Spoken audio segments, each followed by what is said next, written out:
सबसे डरावनी और विकृत हॉरर फिल्म है और साथ ही एक बेहद बोल्ड और प्रतिबंधित श्रेणी की फिल्म भी है। इसमें खून खराबे और हिंसा के कई भयानक दृश्य हैं, जिस कारण यह फिल्म रिलीज होते ही प्रतिबंधित कर दी गई थी।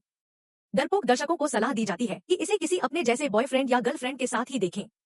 अब बिना समय गंवाएं सीधे कहानी पर आते हैं। एक महिला है जिसका नाम है डोंगमेई। वह हांगकांग की निम्नवर्गीय महिला है जो हर दिन काम पर जाने और आने में व्यस्त रहती है। उसका सबसे बड़ा सपना है कि वह अपना खुद का एक फ्लैट खरीदे।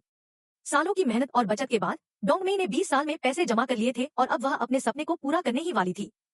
लेकिन तभी अचानक उसका बूढ़ा पिता कैंसर से पीड़ित पाया गया। महंगे इलाज की लागत ने डोंगमेई को मानसिक रूप से झकझोर दिया। एक रात उसके पिता की तबीयत अचानक बिगड़ गई। डोंगमेई ने जल्दी से ऑक्सीजन मशीन लेने की कोशिश की, लेकिन तभी उसने मुड़कर देखा और एक भयानक विचार उसके मन में आया, क्या वह अपने 20 साल की कमाई सिर्फ पिता के इलाज में खर्च कर दे? भीतर संघर्ष के बाद डोंगमेई ने अपने बीमार पिता को मरने देने का फैसला किया। पिता की मौत के बाद उसे बीमा की भारी भरकम राशि मिली और साथ ही अपनी जमा पूंजी भी थी। अब उसे लगा कि वह अपने सपनों का घर खरीद लेगी। लेकिन किस्मत ने फिर पलटी मारी।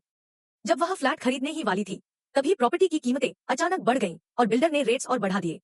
अपने पाप का बोझ लिए डोंगमेई पूरी तरह बदल गई। वह अब एक क्रूर इंसान बन चुकी थी। उसका इरादा था कि वह खून खराबा करके लोगों में डर फैला दे ताकि प्रॉपर्टी की कीमतें गिर जाएं। वह अपने पिता के औजारों को लेकर विक्टोरिया 1 बिल्डिंग में जा पहुंची। एक फ्लैट की नौकरानी ने जैसे ही दरवाजा खोला, वह कुछ समझ पाती उससे पहले ही डोंगमेई ने उसे स्क्रूड्राइवर से मार डाला। यह आवाज सुनकर घर की मालकिन जो गर्भवती थी, डर से कांप उठी और कमरे में भागकर दरवाजा बंद कर लिया। लेकिन डोंगमेई हथौड़े से दरवाजा तोड़कर अंदर घुस आई। मालकिन ने एक आखिरी कोशिश की और चिपकर डोंगमेई को लोहे की छड़ी से मारा, जिससे वह गिर गई। मालकिन भागने की कोशिश कर रही थी, लेकिन डोंगमेई ने उसका पैर